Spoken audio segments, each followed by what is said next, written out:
Hi everyone and welcome back to the channel. तो आज हम लोग डिस्कस करने वाले हैं some applications of differential equation. तो लास्ट क्लास में यार हमने जितने भी टाइप्स ऑफ डिफरेंशियल इक्वेशन हैं वो हमने कंप्लीट कर दिए थे। हर तरह की डिफरेंशियल इक्वेशन सॉल्व करनी हमने सीख ली थी। अब हम उनका थोड़ा सा एप्लीकेशन सीखने वाले हैं। ठीक है, तो अभी तक तो क्या था, हमारे पास एक डिफरेंशियल इक्वेशन डायरेक्टली गिवन होती थी। एक डिफरेंशियल इक्वेशन दे दी और जितने भी मेथड्स हमने पढ़े हैं उनमें से कोई एक लगेगा और आपने उसको सॉल्व कर दिया। अब क्या होगा कि आपके पास वर्ड प्रॉब्लम मतलब एक जैसे सबसे पहले हम लोग डिस्कस करने वाले हैं application of differential equation in curve. तो कर्व की कोई प्रॉपर्टी आपको दे रखी होगी, ठीक है, उसकी टेंजेंट की, नॉर्मल की, सब टेंजेंट सब नॉर्मल की। तो उससे आपने क्या करना है, उस इंफॉर्मेशन से आपने डिफरेंशियल इक्वेशन बनानी है एंड देन फिर उसको आपने सॉल्व करना है। मतलब थोड़ा सा प्रोसेस बढ़ गया। पहले डिफरेंशियल इक्वेशन सीधी गिवन थी, अब हमें इंफॉर्मेशन जो है लैंग्वेज की फॉर्म में दी गई होगी, वहां से डिफरेंशियल इक्वेशन पहले अपने को लिखनी है। क्लियर है? फिर उसके बाद उससे हम लोग उसको सॉल्व करेंगे एंड देन कर्व की इक्वेशन निकालेंगे। तो अभी तक जैसे हमने बोला कि till now direct differential equation were given. In this topic some information about family of curves will be given in terms of slope, equation of tangent, normal, subtangent, subnormal. तो using given information form the differential equation and then solve it, जो भी हमने बोला ही है। तो अब वो क्या होने वाला, अभी क्वेश्चंस करेंगे दो चार, आपको क्लियर हो जाएगा, ठीक है, क्या कहानी है। तो देखो, जब भी हमारे पास कोई एक जनरल कर्व हो, ठीक है, मेरे को कर्व के बारे में नहीं पता, this is any curve y equal fx, ठीक है, क्वेश्चन में भी ऐसे ही होगा। कोई भी एक जनरल कर्व दी गई होगी और उसकी कुछ प्रॉपर्टी दी गई होगी, उसकी टेंजेंट की, नॉर्मल की, सब टेंजेंट की, ठीक है, किसी की प्रॉपर्टी दी गई होगी। तो एक मैंने जनरल कर्व मान लिया y इक्वल fx और इसके ऊपर एक पॉइंट अज्यूम कर लिया x, y, ठीक है जी। अब इसको मैंने अभी अभी करंटली मैं इसको एक फिक्स पॉइंट की तरह मान रहा हूं, ठीक है। तो x, y पे अगर इक्वेशन ऑफ टेंजेंट लिखें तो इक्वेशन ऑफ टेंजेंट क्या होती है, स्ट्रेट लाइन है, y minus y one equal m times x minus x1 होता है, सबको पता है। तो अब यहां पे क्योंकि स्मॉल x स्मॉल y तो मैंने यूज कर लिया है, तो इसलिए जो y माइनस वाई वन हम लोग करते हैं equals m times x minus x1। तो उसमें ये जो y होता है उसको कैपिटल Y ले लिया एंड कैपिटल X ले लिया डिफरेंशिएशन के लिए, इस x और इस y से डिफरेंशिएट करने के लिए। तो अब इस इक्वेशन में हमारा ये कैपिटल Y और कैपिटल X अभी के लिए वेरिएबल है और स्मॉल x स्मॉल y को हमने कांस्टेंट की तरह माना है, ट्रीट किया है। और स्लोप क्या हो जाएगी, dy by d x. Small x small y पे स्लोप ऑफ टेंजेंट क्या होगी, dy by d x. Similarly equation of normal y minus y, बस इसका नेगेटिव रेसिप्रोकल ले लिया स्लोप का, क्योंकि normal is perpendicular to tangent, minus d x by d y times capital x minus x. अब कुछ चीजें हैं इंटरसेप्ट्स, ये अगर आप याद रख लोगे तो भी बढ़िया है, ठीक है, नहीं रखोगे तो इससे निकाल सकते हो। तो ये टेंजेंट की इक्वेशन थी, इसमें एक बार हमने क्या किया, कैपिटल Y जीरो रख दिया। कैपिटल Y जीरो रखोगे तो x इंटरसेप्ट आ जाएगा, ठीक है, जो x आएगा capital X that will be x intercept, वो ये आ जाएगा।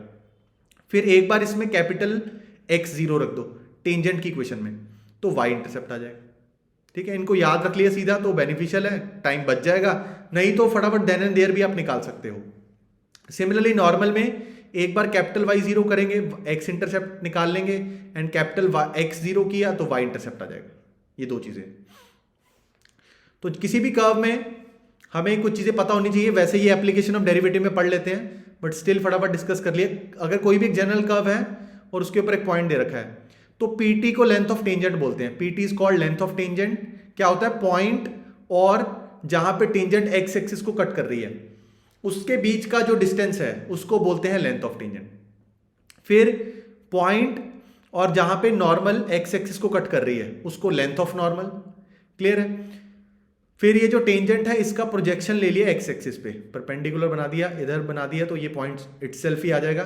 तो ST जो है, ST projection of tangent on x axis, इसको बोलते हैं सब टेंजेंट। एंड ये जो PN इसकी प्रोजेक्शन x एक्सिस पे SN, इसको बोलते हैं सब normal, projection of normal on x axis. बाकी ये लेंथ निकालनी है, ST SN PT PN की लेंथ निकालनी होती है। तो जैसे यहाँ पे मैं tan थीटा लिखूं, tan थीटा कितना आ जाएगा, y अपॉन ST, ठीक है, perpendicular upon base PTS triangle देखो, तो आपके पास यहां से अगर एस टी लिखूं तो वो कितना आ जाएगा y upon tan theta. Y upon tan theta का मॉड ले लिया क्योंकि अगर हमें लेंथ निकालनी है, तो वाई अपॉन टेन थीटा मतलब वाई कॉट थीटा। क्लियर है? और टेन थीटा किसके बराबर होगा? D y by d x जी। टेन थीटा से तो इसकी स्लोप भी आएगी ना स्ट्रेट लाइन की, तो वो तो d y by d x के बराबर है। तो वो हमने किया, देखो सब टेंजेंट एस टी, अभी मैंने लिखा था y cot theta, cot theta की जगह क्या लिख देंगे? D x by d y. ठीक है, तो ये सब टेंजेंट आ गई। सिमिलरली दूसरे ट्रायंगल में आप सिंपल ट्रिग्नोमेट्री से आप सब नॉर्मल लगा दोगे। फिर हमें निकालना है या तो ट्रिग्नोमेट्री से या आप पाइथागोरस भी लगा सकते हो। एस टी पता है, पी एस पता है, तो पाइथागोरस से पी टी आ जाएगा। सिमिलरली यहां पे भी ये 90 है, तो सब टेंजेंट सब नॉर्मल ये सब फॉर्मूले आप याद रख लोगे। अब देखते हैं क्वेश्चन। क्वेश्चन जैसे दिया हुआ है, अब क्वेश्चन में क्या होगा? अगेन किसी कर्व की वो बात कर रहा होगा, वो कर्व अपने को निकालनी है, और उस कर्व के लिए, ठीक है, उसके किसी टेंजेंट, नॉर्मल, सब टेंजेंट, सब नॉर्मल की कुछ प्रॉपर्टी दी गई होगी जिससे हमारी डिफरेंशियल इक्वेशन बनेगी, और उसको सॉल्व करके हम लोग निकालेंगे कर्व की इक्वेशन। तो उसने बोला find the equation of curve for which normal at any point passes through 2,3।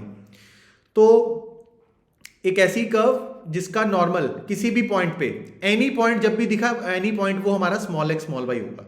Any point हमारा क्या होगा? हमेशा स्मॉल एक्स स्मॉल वाई। ठीक है, इज 2,3।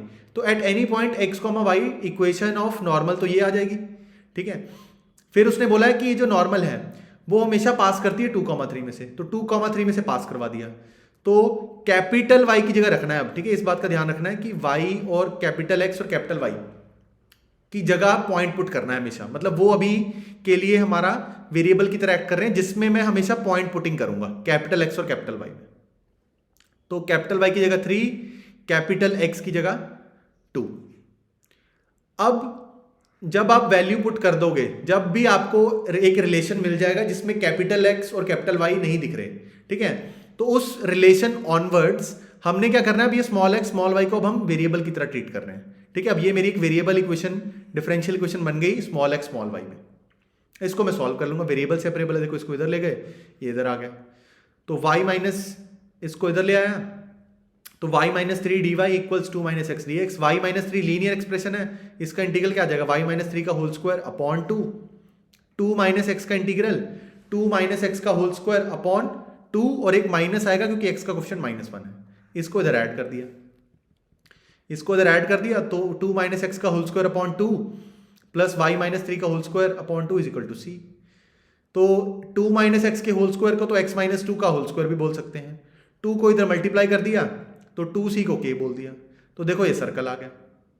ठीक है, सर्कल की इक्वेशन दिख रही है, x माइनस 2 का होल स्क्वायर वाई माइनस 3 का whole square equal some constant. तो आप देखो क्वेश्चन को देख के आप शुरू में भी, ठीक है, ये चीज सोच सकते थे अगर आपको कोऑर्डिनेट वगैरह क्लियर है कि equation of curve for which normal at any point passes through 2,3। तो ये तो सर्कल की प्रॉपर्टी होती है कि सर्कल में अगर हम किसी भी पॉइंट पे नॉर्मल बनाएं वो हमेशा सर्कल के सेंटर में से ही पास करती है। ठीक है, सर्कल एक इकलौती ऐसी कर्व है जिसमें कहीं पे भी नॉर्मल बनाओ और वो जो नॉर्मल है वो हमेशा कहाँ से पास करेगी? सेंटर में से। ठीक है, और मतलब वो पॉइंट कौन सा होगा जहाँ से नॉर्मल हमेशा पास करेगी? सेंटर।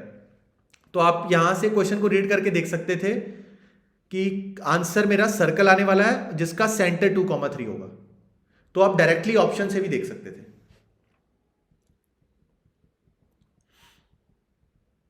नेक्स्ट क्वेश्चन है the slope of a curve at any point, eight any point मतलब x, y is reciprocal of twice the ordinate of that point. Any point हमेशा क्या होता है? x, y।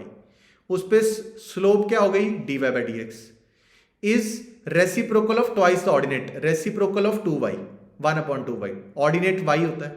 ठीक है, तो dy by d x equals 1/2y, तो 2y dy is equal to integral of dx। ठीक है जी, तो इंटीग्रेट कर दिया, 2y का इंटीग्रल हो जाएगा y स्क्वायर, dx का इंटीग्रल x प्लस सी। अब उसने बोला है कर्व पास कर रही है 3,4 में से भी। ठीक है, हमने प्रॉपर्टी से पहले डिफरेंशियल इक्वेशन फॉर्म कर ली, इंटीग्रेट कर दिया, कर्व आ गई 3,4 से। उसने बोला भाई पास कर रही है, ये सब चीजें तो हमने बहुत बार कर ली हैं, तो 3,4 इसमें सब्स्टिट्यूट किया 16, यहाँ 3, C आ जाएगा 13। तो ये आपकी कर्व आ गई। और if you can identify the curve, this is a parabola. फिर नेक्स्ट बोला है find the equation of curve passing through 2,1 having constant सब टेंजेंट। सब टेंजेंट का फॉर्मूला ऊपर देखोगे आप, that was mod of dx by dy। ये सब टेंजेंट होती है, ये कांस्टेंट है। अब देखो अगर ये कांस्टेंट है तो अंदर वाली क्वांटिटी भी कांस्टेंट है। अगर मॉड कांस्टेंट आ रहा है तो मॉड कांस्टेंट तो यार तभी होगा ना जब अंदर वाली क्वांटिटी कांस्टेंट होगी। तो हमने अंदर वाली क्वांटिटी को भी एक कांस्टेंट c मान लिया, ठीक है। वैसे तो दैट कैन बी k और माइनस k, बट हमने उसको कांस्टेंट c बोल दिया, ठीक है। तो अब बुक्स में आपको ये नहीं दिखता, आप जनरली से आपको सीधा इस स्टेप से स्टार्ट होगा, तो बच्चों को कंफ्यूजन हो जाती है कि यार सब टेंजेंट तो मॉड में आती थी, ये लेंथ वेन तो मॉड में आती थी, यहाँ इन्होंने मॉड नहीं यूज किया, तो ये उसका रीजन है, ठीक है। बाकी शुरू में मैंने प्रीवियस लेक्चर्स में ये भी बोला था कि मॉड का इस चैप्टर में इतना फर्क नहीं पड़ेगा, ठीक है, ऐसा बोल सकते हो। वैसे मैथमेटिकली वो चीज़ करेक्ट नहीं है, बट ऐसा बोल सकते हो कि इसमें मॉड, जहाँ जैसे इंटीग्रेशन में मॉड है या मॉड गिवन है तो उसको इग्नोर कर दोगे तो भी आंसर सही आ जाएगा in majority of questions in this chapter.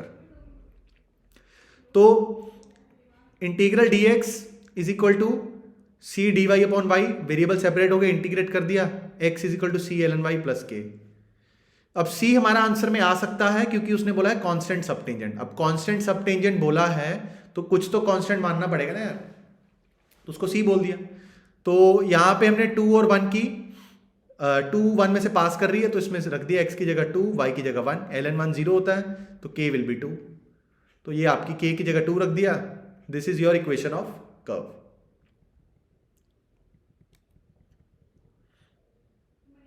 फिर नेक्स्ट बोला है find the curve passing through 2,3 such that intercept cut off between the origin. Find the equation of curve passing through 2,3 such that intercept जो है cut off between origin and the tangent at a point on x axis is twice the abscissa. थोड़ा सा ध्यान से पढ़ना question, इसमें यहां पे कंफ्यूजन हो जाती है। Intercept cut off between origin and the tangent at a point, tangent at a point, at a point जो टेंजेंट बनाई है, ओरिजिन और टेंजेंट के बीच का जो पार्ट है ऑन एक्स एक्सिस। बेसिकली बोल क्या रहा है, x intercept of tangent, x intercept of tangent O A is twice the abscissa, is twice the abscissa. तो एनी पॉइंट तो हमेशा एक्स कॉमा वाई होता है, एक्स कॉमा वाई होता है। तो पहले टेंजेंट की इक्वेशन लिखी, कैपिटल वाई 0 रख दिया तो क्या आ जाएगा, एक्स इंटरसेप्ट आ जाएगा। ये कैपिटल एक्स जो है आपका, ये एक्स इंटरसेप्ट है ये वाला। तो एक्स इंटरसेप्ट है किसके बराबर, उसने बोला ट्वाइस दी एब्सिसा, तो इक्वल टू 2x कर दिया। तो बस यहां पे एडजस्ट किया, आपके वेरिएबल सेपरेट हो जाएंगे, इसको इधर सब्ट्रैक्ट कर दिया, minus y d x by d y is equal to x. तो वेरिएबल सेपरेट करके इंटीग्रेट कर दिया और कुछ नहीं, ठीक है। इस तरह के इंटीग्रेशन बहुत देख लिए, दोनों का आंसर लॉग में आ रहा है तो कांस्टेंट को भी लॉग में ले लेते हैं। तो ln x plus ln k y is equal to ln k, यहाँ पे लॉग की प्रॉपर्टी लग जाएगी, ln x y is equal to ln k, तो answer will be x y equals k। अब क्वेश्चन में गिवन है कि कर्व पासिस थ्रू 2,3, तो 2,3 में से पास कर रही है तो k की वैल्यू डाल दो यार, 6 आ गया। क्लियर है, तो इसलिए हमारा आंसर हो गया x y is equal to 6।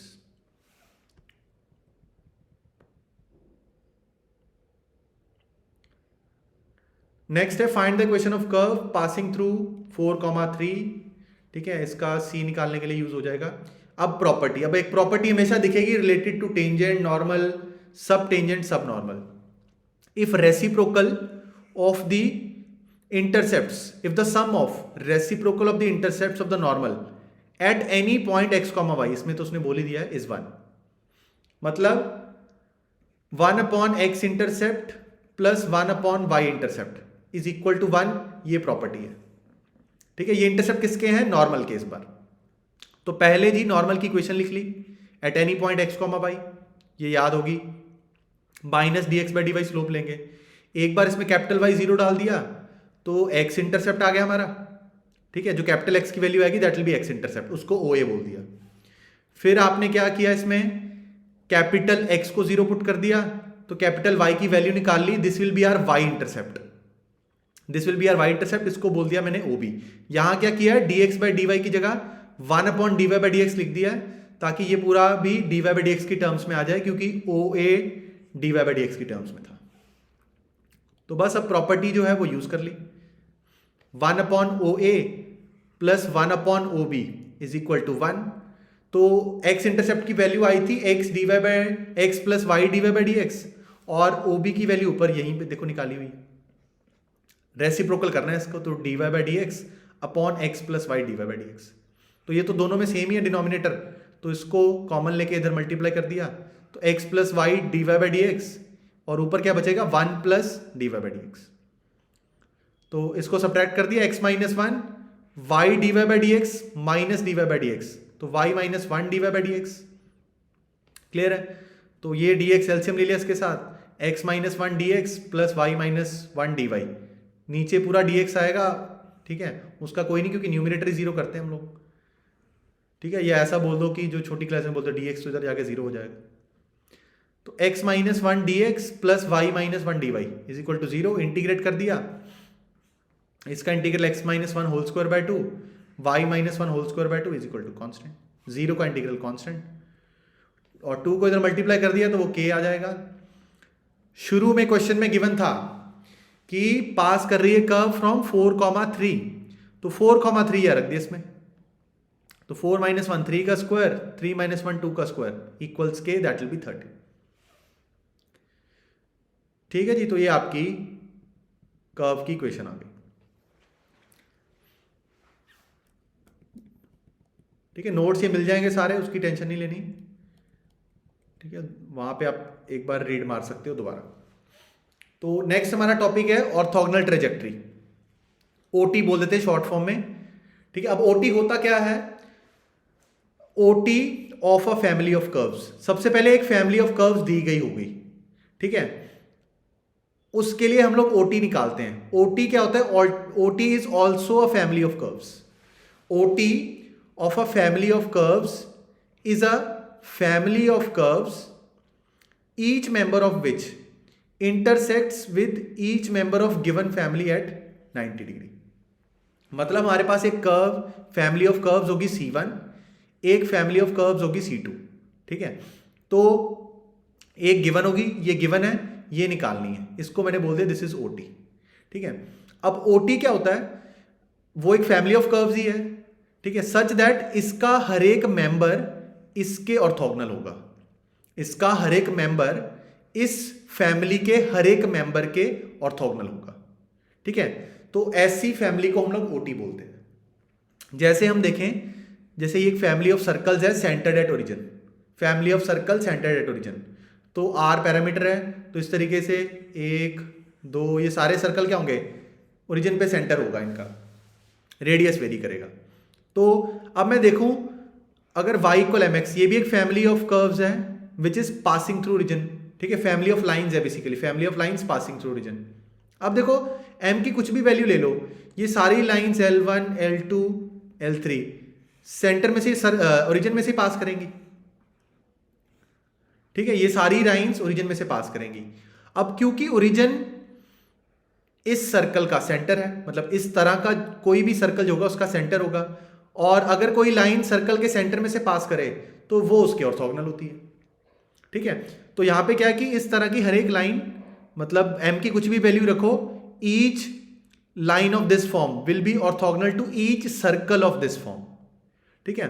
तो हम ये बोल सकते हैं कि ये जो फैमिली ऑफ कर्व्स है, this is orthogonal trajectory of this family of curves. उल्टा भी बोल सकते हो कि अगर ये फैमिली ऑफ कर्व्स होती तो इसके लिए ऑर्थोगोनल ट्रेजेक्ट्री ये वाली फैमिली ऑफ कर्व्स आ जाती। क्लियर है? तो each member of y equal mx is orthogonal to each member of x square plus y square equals r square. अब ये क्वेश्चन क्या आता है, क्वेश्चन हमें इस तरीके से आता है कि एक फैमिली ऑफ कर्व्स दी गई होगी और बोला जाएगा इसकी ऑर्थोगोनल ट्रेजेक्ट्री जो है उसकी इक्वेशन निकालो।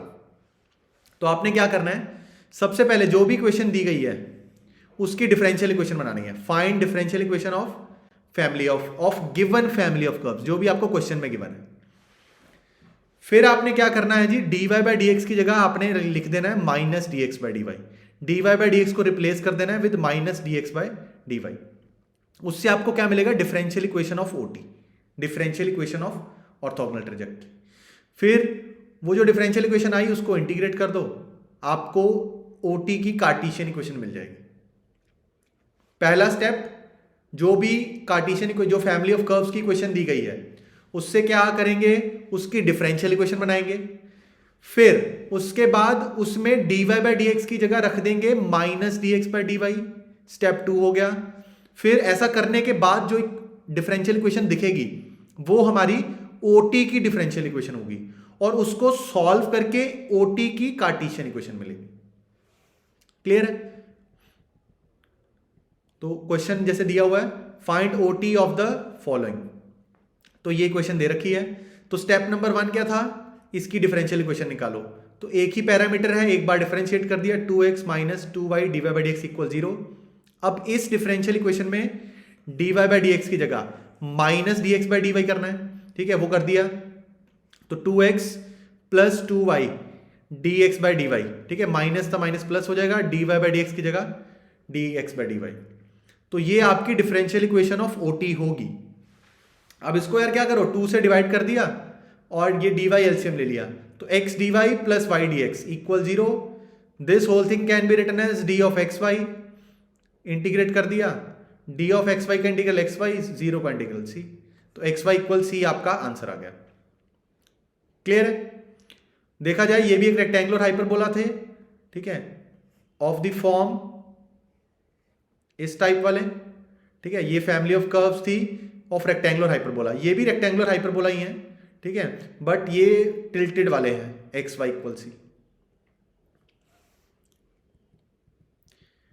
नेक्स्ट है x square plus y square equal r square, जैसे जिसका एग्जांपल ही हमने लिया था। तो इसको डिफरेंशिएट कर दिया, 2x plus 2y dy by d x 0 हो जाएगा, एक ही पैरामीटर है। अब इसमें dy बाई डी एक्स की करना है minus d x by d y, ये स्टेप नंबर 1, फिर स्टेप नंबर 2, ठीक है, ये ओटी की डिफरेंशियल इक्वेशन आ जाती है। फिर इसको सॉल्व करना है, ठीक है, ये आपका सॉल्व हो जाएगा, वेरिएबल सेपरेट हो जाएंगे इसमें। तो dy is equal to dy upon y is equal to dx upon x, integrate कर दिया तो बस सिंपल है। उसके बाद ln y ln x, और जब दो ln में आते हैं तो c को भी ln में ले लेते हैं, तो log की प्रॉपर्टी लगा दी, ln y is equal to ln of cx, तो y is equal to cx, ठीक है। तो ये क्या है, लाइंस पासिंग थ्रू ओरिजिन, और ये क्या था, सर्कल सेंटर एट ओरिजिन। तो जो भी लाइन सर्कल के सेंटर में से पास करेगी वो तो उसके ऑर्थोगोनल होगी, ठीक है जी। तो बस ये 3 चीजें अपने को करनी है, डिफरेंशियल इक्वेशन बनानी है, फिर dy बाई डी एक्स की जगह minus d x by d y, और फिर उस इक्वेशन को सॉल्व कर दो, वो आपका आंसर है।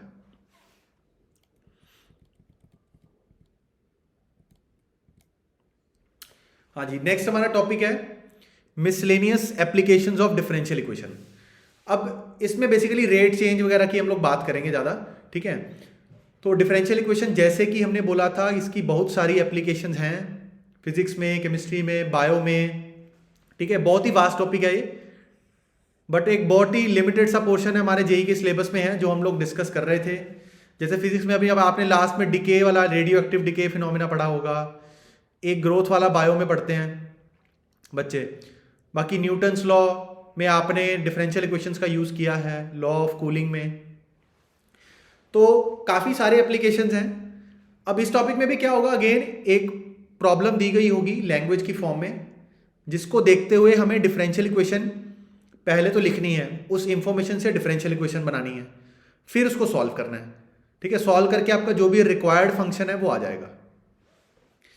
इसमें फिजिक्स वगैरह के कुछ, फिजिक्स में जिस तरह के आपने क्वेश्चन सॉल्व किए वैसे भी दिखते हैं, ठीक है। आपने काफ़ी सारे इसमें अगर आप क्वेश्चंस करोगे तो आपको दिखेंगे कि इस तरह के क्वेश्चन तो यार फिजिक्स में किए हैं, ठीक है, आपने तो कुछ ज़्यादा नई चीज़ आपको इसमें दिखाई नहीं देगी। अगेन क्वेश्चन देखो, let a spherical balloon loses its volume which is directly proportional to its instantaneous area, ठीक है। तो लूजेज इट्स वॉल्यूम मतलब वॉल्यूम चेंज हो रही है, ठीक है, rate of change of volume is directly proportional to surface area, ठीक है। सरफेस एरिया स्फीयर का कितना होता है, 4 पाई आर स्क्वायर, रेडियस को आर मान लिया, वॉल्यूम, ठीक है, को वी बोल दिया।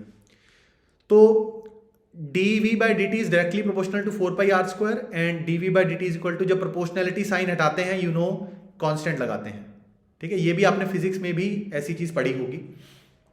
तो देखिए अब आपको क्या करना है, अब अपने को पता है के नेगेटिव आएगा, ठीक है। के नेगेटिव क्यों आएगा, क्योंकि वॉल्यूम जो है डिक्रीज होगी। ये तो एक पॉजिटिव क्वांटिटी है ना 4 πr², तो के की अगर मैं बात करूं, के अगर जो आंसर में आएगा that will be a negative number, क्योंकि rate of change of volume with respect to time is negative, because time बढ़ने के साथ वॉल्यूम जो है वो डिक्रीज हो रही है, ठीक है। ये सब चीजें एप्लीकेशन ऑफ डेरिवेटिव में भी आप डेरिवेटिव्स में पढ़ी होगी, रेट चेंज वाले में। तो वैसी प्रॉब्लम्स है रेट चेंज वाली। बस इसमें अपने को फाइनल आंसर निकालना, डिफरेंशियल का यूज होगा, डिफरेंशियल इक्वेशन बनेगी, फिर उसको सॉल्व करके आंसर आएगा। तो d v by D t is equal to 4 πr²। तो d by D t of volume क्या होती है 4/3 πr³ which is equal to k times 4 πr², ठीक है। तो 4/3 ये तो कांस्टेंट है, r³ का derivative will be 3r² dr/dt, ठीक है जी। तो ये सब कैंसिल हो जाएगा, 4 कैंसिल, r² कैंसिल, dr/dt बचेगा कांस्टेंट, तो dr will be k dt, integrate कर दिया, r will be equal to k t plus c. तो क्वेश्चन में गिवन था कि t इक्वल 0। अब इसको लैंग्वेज में कैसे दे देते हैं, कई बार ऐसे भी दिया होगा, इनिशियली रेडियस वाज 5 मीटर, ठीक है। जब भी वर्ड इनिशियली दिखेगा तो आपने क्या करना है, उसको t इक्वल 0 मान लेना है कि t इक्वल 0 की बात कर रहा है वो। तो इसमें तो सीधा सीधा ही दे दिया, radius is 5 and t equal 3 months पे radius is 2, find radius as a function of time.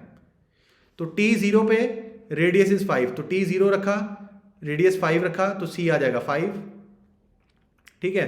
तो c आपका 5 आ चुका है। फिर t 3 पे 3 मंथ्स पे रेडियस इज 2 मीटर, तो t 3 रख दिया, रेडियस 2 रख दिया, c 5 रख दिया, ठीक है। c 5 t 3 रेडियस 2, तो k आ जाएगा -1। तो फिर k की वैल्यू रख दी, c आ गया था 5, k आ गया -1, तो ये आपका आ गया, ठीक है। मैंने बोला था k नेगेटिव आएगा क्योंकि वॉल्यूम अगर डिक्रीज हो रही है विद टाइम तो रेडियस भी डिक्रीज होगा ना, यहाँ पे t के बढ़ने से r का वैल्यू कम होने वाला है।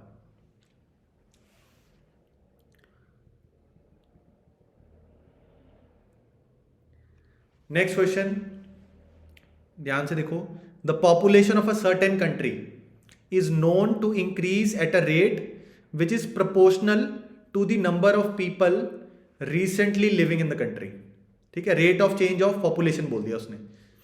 तो after 2 years the population has doubled, ठीक है। After 2 years population has doubled मतलब जितनी पहले थी उससे 2 गुना हो गई। And after 3 years population is 20,000। Estimate the people initially living in the country.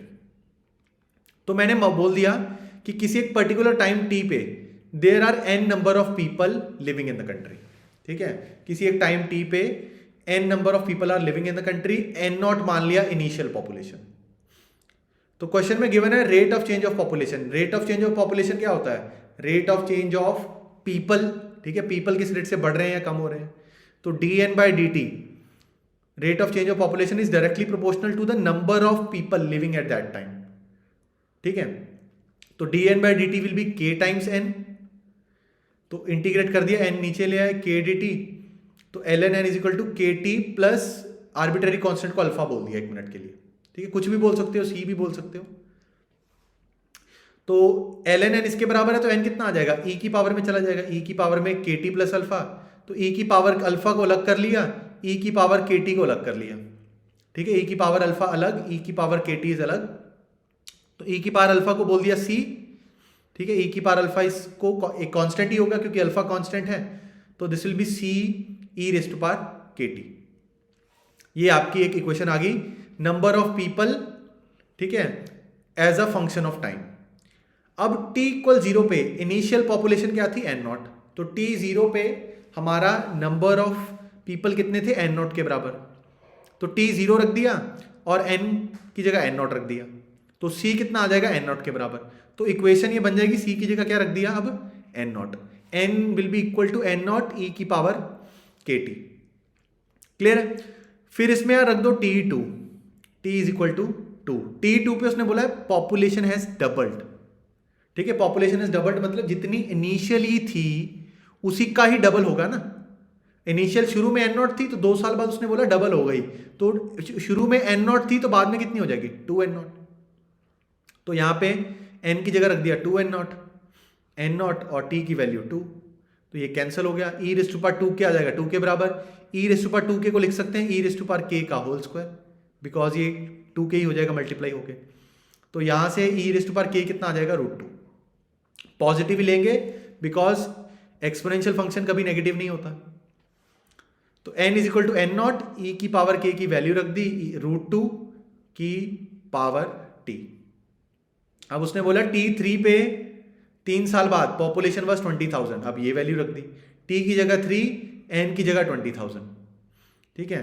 तो दिस विल बी 2√2 का क्यूब, तो n नॉट यहाँ से आपका निकल आएगा, यहाँ से कैंसिल कर दिया तो 10,000 अपॉन √2 का अप्रॉक्सीमेट वैल्यू 1.41, तो 707 आ जाएगा रफली, ठीक है। उसने वैसे भी अपने को अप्रॉक्सीमेट बोला था और अप्रॉक्सीमेट आंसर इसके आसपास आ जाएगा, ठीक है जी। तो किसी को कहीं डाउट आया तो वो रिवर्स करके देख सकता है वीडियो को। नेक्स्ट क्वेश्चन में गिवन है, let a spherical ice ball loses volume by melting at a rate proportional to its instantaneous area. तो ये अगेन यार देखो फर्स्ट क्वेश्चन की जैसा सेम ही क्वेश्चन है कि एक वॉल्यूम है जो कि चेंज हो रही है स्फीयर की which is proportional to instantaneous area. तो उसने बोला if radius of ball decreases from 2 to 1, तो इनिशियली मान लेंगे 2 है कि t इक्वल 0 पे 2 सेंटीमीटर है एंड t इक्वल 3 पे हम मान लेंगे 1 सेंटीमीटर है। So how long it will take until the ball is practically gone, until the ball is practically gone, ठीक है जी। तो सबसे पहले हमने मान लिया कि let any instance t, volume आपका रेडियस r है और वॉल्यूम v है। तो उसने क्वेश्चन में गिवन है, सीधा हम यहां पे आ गए कि v by D T rate of change of volume, volume lose हो रही है, is proportional to surface area. तो dv बाई डी टी किसके बराबर आ जाएगा k टाइम्स 4πr², ठीक है। फिर कुछ नहीं किया, बेसिकली हमने v की वैल्यू क्या होती है 4/3πr³, वॉल्यूम क्या होती है स्फीयर की 4/3πr³, तो dv बाई डी टी किसके बराबर आ जाएगा 4/3π, तो एज इट इज r³ का derivative will be 3r² dr/dt। तो dv बाई डी टी की आपके पास वैल्यू आ गई, dv बाई डी टी इसके बराबर भी था, तो इन दोनों को कंपेयर कर दिया, 4πr² तो सेम है, तो dr/dt क्या आ जाएगा कांस्टेंट। तो बस इंटीग्रेट कर दिया, r आ गया kt plus c, you can see. तो t 0 पे रेडियस 2 था, इनिशियली 2 था, तो t की जगह 0 रखा, r की जगह 2 रखा, तो c आपका आ गया 2, c 2 आ गया, तो r will be k times t plus 2। फिर क्योंकि 3 मिनट बाद t3 पे रेडियस कितना हो गया था 1, तो t3 रखा, इसमें r1 रखा, तो आपके पास k कितना हो जाएगा -1/3, -1/3, तो r will B -1/3t plus 2, -1/3t plus 2, ठीक है जी। तो बस r को हमने अब क्या करना है, उसने क्वेश्चन में बोला था कि कितने टाइम बाद बॉल खत्म हो जाएगी, बॉल वैनिश हो जाएगी। बॉल वैनिश मतलब r कितना हो गया जी 0, रेडियस 0 होगा तभी बॉल वैनिश होगी। तो r को 0 कर दिया, तो इसको 0 किया, तो t कितना आ गया 6, तो 6 मिनट बाद आपकी बॉल जो है वो कंप्लीटली वैनिश हो जाएगी, ठीक है जी।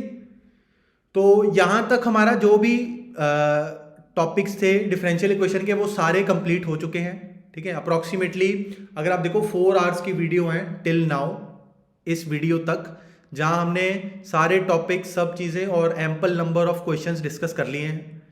तो यहाँ तक पढ़ के आप हर एक तरह की प्रॉब्लम को है जो अटेम्प्ट कर सकते हो given in this chapter, in this question, ठीक है जी। तो मिलते हैं नेक्स्ट लेक्चर में। नेक्स्ट लेक्चर में हम लोग सिर्फ PYQs पे फोकस करेंगे।